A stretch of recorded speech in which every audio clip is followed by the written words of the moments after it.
quem faz feliz meu coração. Tua palavra, teu corpo e sangue, o teu amor sustenta a minha. Proclamação do Evangelho de Jesus Cristo segundo Lucas. Glória a vós, Senhor.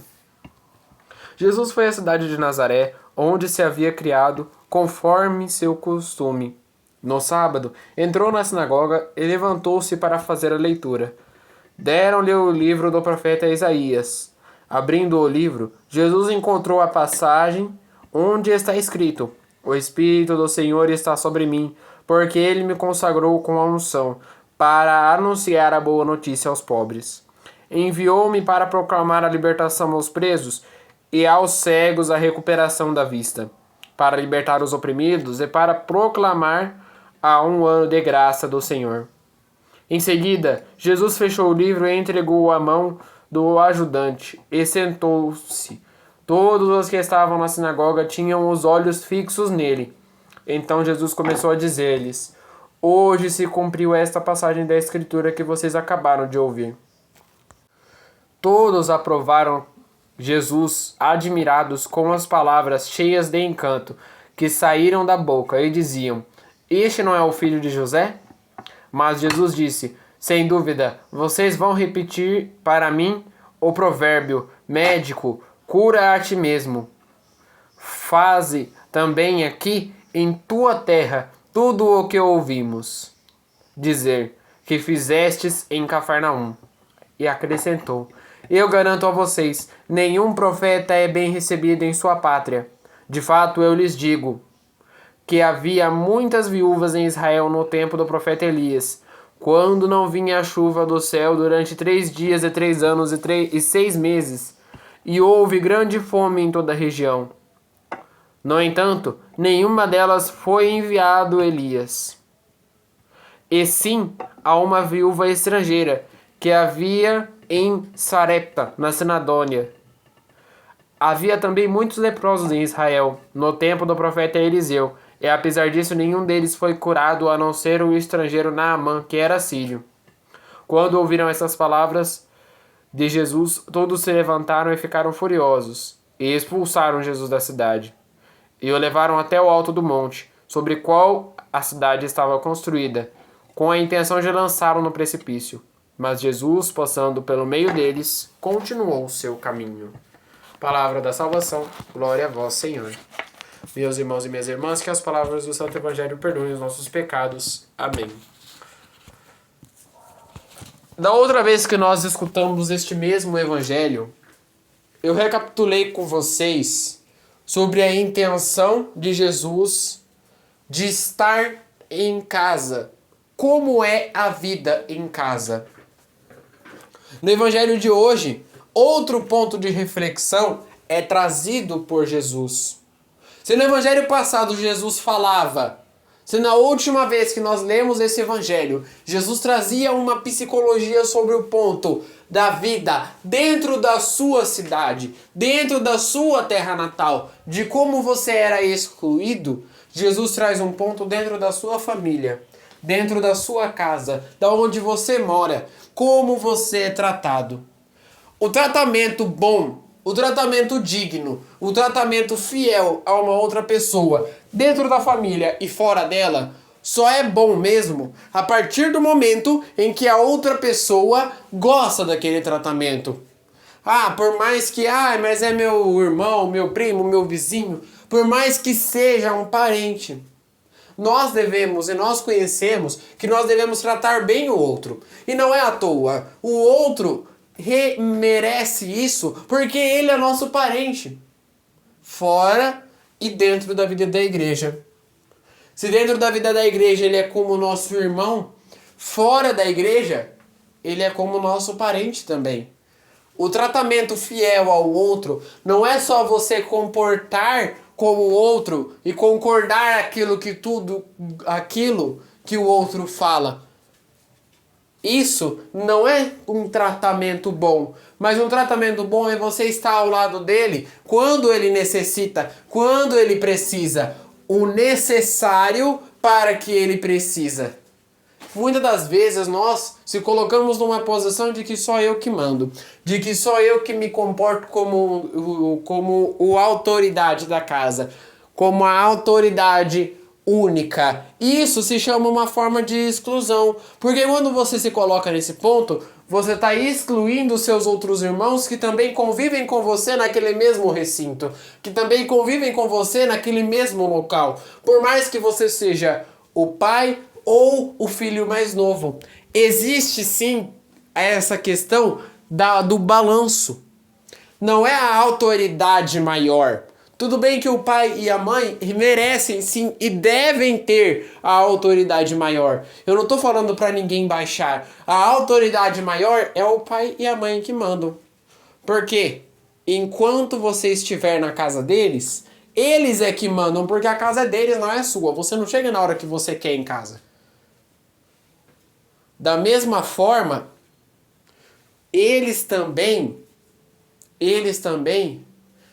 têm que se comportar desse jeito com os pais deles. Deviam se comportar desse jeito com os pais deles. Foi um ensinamento passado de geração em geração. Hoje em dia, poucas vezes é falado sobre essa questão da dignidade, de como é constituída uma família perfeita. Uma família perfeita só é constituída ao partir do ponto de nós levarmos em consideração de que uma família nunca será perfeita. Nós nunca teremos uma família 100% perfeita. A família mais perfeita foi a família de Nazaré, que conseguiu ser a mais perfeita porque estava na presença do próprio Deus. Vivia na presença do próprio Deus. Jesus, Maria e José viviam na presença do próprio Deus, que era o próprio Jesus. Uma família unida, uma família consagrada para Deus. Realmente uma cidade, uma terra que escutava a própria palavra. E por que eu estou falando de família no Evangelho de hoje? Porque o Evangelho de hoje traz uma reflexão sobre a cidade própria. Veja bem, Jesus retorna para Nazaré e dentro de Nazaré ele vai explicar a palavra. E ele explica tão bem que as pessoas ficam admiradas e começam a falar, mas olha, este não é o Jesus que nós conhecemos, filho de José e de Maria. E Jesus diz uma coisa muito verídica. Ele diz uma coisa que machuca o coração deles. Vocês ainda vão falar, você é médico, salva-te a ti mesmo. E ele ainda diz várias outras coisas. E isso deixou o coração deles muito furiosos. Porque se tem uma coisa que eles eram corações de pedra. Eu falei isso várias vezes. Ontem, o padre falou assim pra gente. Os doutores da lei e os fariseus eram hipócritas porque eles usavam uma máscara. Por isso que Jesus chamava eles de hipócritas.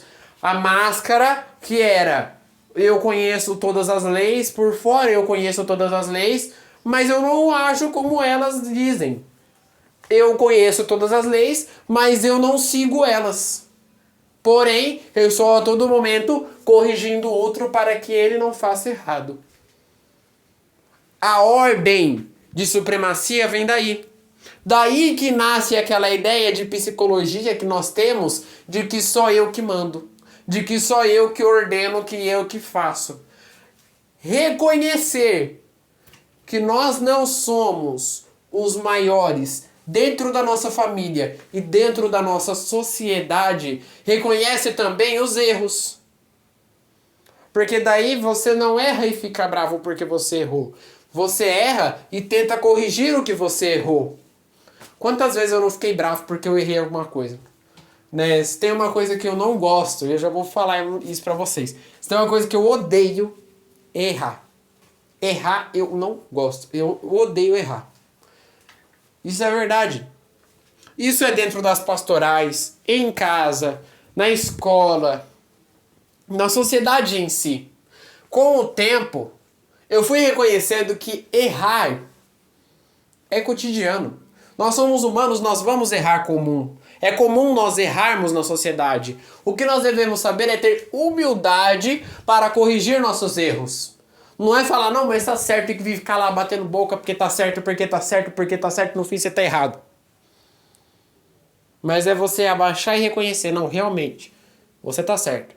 Por mais que você esteja certo e o outro esteja errado, você abaixar, não, você tá certo.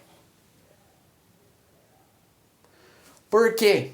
Quando nós fazemos isso, nós deixamos a humildade, nós deixamos o conhecimento da humildade de lado, nós deixamos o conhecimento do egoísmo de lado e nós adentramos o conhecimento da humildade. A humildade nos torna mais santos. A humildade nos torna mais puros. Enquanto nós não tivermos a humildade, nós não vamos reconhecer que o erro do outro também pode ser nosso erro. Um erro é normal para a sociedade. Nós devemos saber corrigi-lo. Por isso, rezemos juntos. Pai nosso, que estais nos céus, santificado seja o vosso nome. Venha a nós o vosso reino. Seja feita a vossa vontade, assim na terra como no céu. O pão nosso de cada dia nos dai hoje. Perdoai as nossas ofensas, assim como nós perdoamos a quem nos tem ofendido. E não nos deixeis cair em tentação, mas livrai-nos do mal. Amém. Sabe por que Jesus chamava eles de hipócritas? Porque eles não sabiam e eles não queriam corrigir os seus erros. Eles não tinham a capacidade de ter humildade para corrigir os seus próprios erros. Por isso eles eram hipócritas. Pessoas que usavam uma máscara, que se comportavam de uma forma e não seguiam as palavras de Deus, mas julgavam a todos. Que no dia de hoje fique na paz e na